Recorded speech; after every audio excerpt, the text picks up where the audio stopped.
नमस्कार किसान साथियों, आप मेरे पास देख सकते हैं ये बाल्टी, इसके साथ साथ इस टब के अंदर पीले कलर में कुछ लिक्विड भरा हुआ है। ये लिक्विड नहीं है, ये सरसों की खली से बना हुआ बहुत ज़्यादा ताकतवर खाद है। इसको बनाने के लिए हमने जैसे एक अपना एनपीके कंसोर्टिया, जो इफ्को का एनपीके तरल कंसोर्टिया था, उसका प्रयोग किया है। इसके साथ साथ जो अपना इफ्को का बायो डिकम्पोजर आता है, उसका घोल बनाने के बाद उसको प्रयोग किया है। तो जब इसे बनाया है तो इसमें सरसों की खली हमने 2 से ढाई किलो डाली थी, और उसके अंदर इसी टब के अंदर हमने जैसे अपना बायो डिकम्पोजर का घोल डाला था। इसके साथ साथ एनपीके कंसोर्टिया डाला था 500 ml।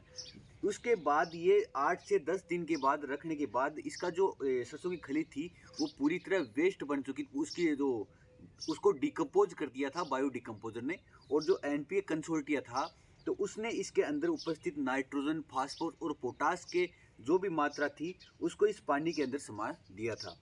तो ये बहुत ज़्यादा स्ट्रॉन्ग खाद बन गया। अगर इसकी प्रयोग की अपन बात करें तो आप इसका प्रयोग कपड़े से छानने के बाद ड्रिप से कर सकते हैं, आप इसका स्प्रे कर सकते हैं। तो ये बहुत ज़्यादा स्ट्रॉन्ग खाद है। अपना ये जो एनपीके जो फर्टिलाइज़र आता है जो 1-1 किलो की पैकिंग में, तो उस तरह से चिलिटेड फॉर्म में है।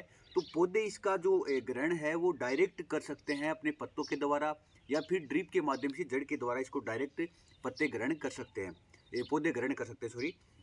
तो इसे बनाने के लिए आप मैंने बता दिया कि अपने एनपी कंसोल्टिया का प्रयोग किया है, बायो डिकम्पोजर का प्रयोग किया, इसके साथ साथ सरसों की खली का प्रयोग किया। अगर इसकी मात्रा की अपन बात करें तो अपने एनपी कंसोल्टिया लिया है 500 ml, सरसों की खली ली है 2 से ढाई kg, और बायो डिकम्पोजर का घोल लिया था अपने 20 लीटर। और उसके बाद इन तीनों को मिलाकर अपने ने 8 से 10 दिन तक रख दिया था, और उसके बाद अपने को ये खाद तैयार मिली थी।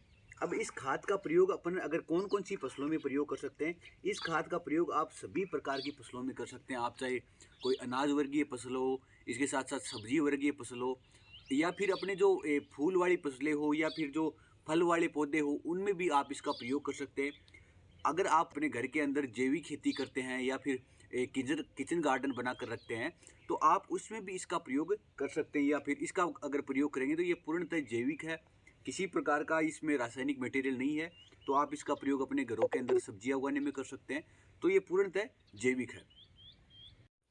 तो अब इसे जब अपनी खाद तैयार हो जाए पूरी तरह, तो इसके बाद इसे अपने जो सूती कपड़ा आता है उसको रख के उससे छानते हैं।